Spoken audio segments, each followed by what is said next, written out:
Alors, Guy, vous offrez des services, vous, la CDC, ici, Montmagny-Lillet. On offre maintenant des prêts personnels. Avec la rareté de la main-d'œuvre, Ah oui, hein? on regarde pour la comptabilité, avoir quelqu'un qui fait la comptabilité ici, dans d'autres organismes, puis l'offrir à contrat ou à temps partagé. On fait de la représentation, on va chercher des formations pour nos membres, on s'arrange pour mieux les outils, puis puisse donner les meilleurs services. Au niveau de la gouvernance, j'imagine aussi? La gouvernance, c'est, je pars justement ce soir pour poursuivre une formation, qu'on puisse donner des formations sur la gouvernance. Souvent, c'est des comités des CA bénévoles qui sont là. Oui, absolument. Ils connaissent pas tout le temps les rouages de la démocratie. C'est important qu'il y ait une bonne gouvernance. Il y a des formations qui existent, mais d'une journée, là, moi, je te prends à monter d'une heure pour donner les grandes lignes, puis aller m'asseoir avec chacun des CA, puis d'expliquer. Ce qu'on fait de nouveau aussi, on s'est fait donner un bâtiment par la municipalité de Montmagny, un bâtiment qui vaut 200 000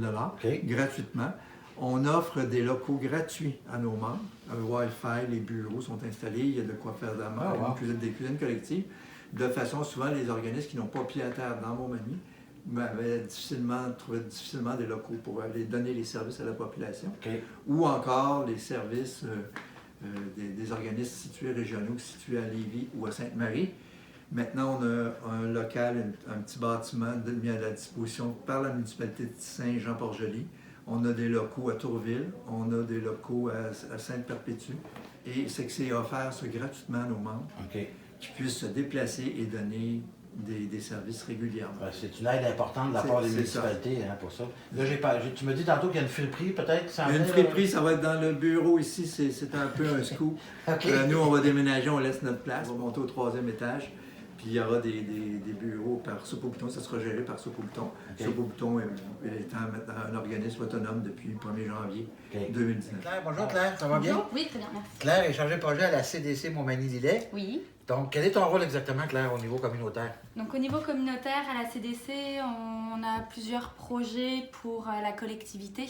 Oui. Donc, j'ai travaillé pendant plusieurs années sur des projets en sécurité alimentaire. Au niveau de la CDC, on a un projet qui s'appelle Vigilance, qui est au niveau de la sécurité.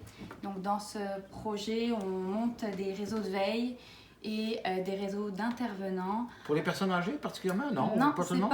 c'est au niveau de la prévention de la criminalité et c'est au niveau d'assurer une certaine sécurité pour les familles, les enfants, les individus. Donc à travers ça, on monte des réseaux de veille, des réseaux d'intervenants et on travaille sur les outils de socialisation pour prévenir les risques d'insécurité qui peuvent être vécus sur le territoire de la MRC de Lillet.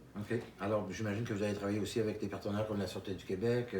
Oui, on va travailler avec le maximum de partenaires qui peuvent avoir un impact à ce niveau-là. En fait, on accompagne des projets à portée collective. Donc, ça peut être des citoyens qui viennent nous rencontrer, qui ont l'idée de faire un projet qui va faire une différence dans leur communauté. Donc pour ce projet, on a eu une jeune de l'école secondaire qui est venue nous rencontrer pour faire un projet qui faisait une différence sur son territoire, notamment le projet de la Giftbox qui est dans une roulotte, un espace où les gens apportent des objets dont ils ne se servent plus et d'autres personnes peuvent en récupérer. Donc c'est vraiment basé sur l'échange. Puis il y a aussi un petit peu la vision de donner une seconde vie à des objets. C'est une étudiante qui a fait ce projet-là? C'est une étudiante, puis on l'a accompagnée. On l'a accompagnée dans tout ce qui était recherche de financement, levée de fonds, communication et on a fait un lancement aussi. C'est ouvert 7 jours sur 7, 24 heures sur 24. Ça circule. On y va régulièrement, puis les objets changent. C'est vraiment c'est intéressant. Puis je pense que cette jeune est très, très fière d'avoir fait une différence. Certainement.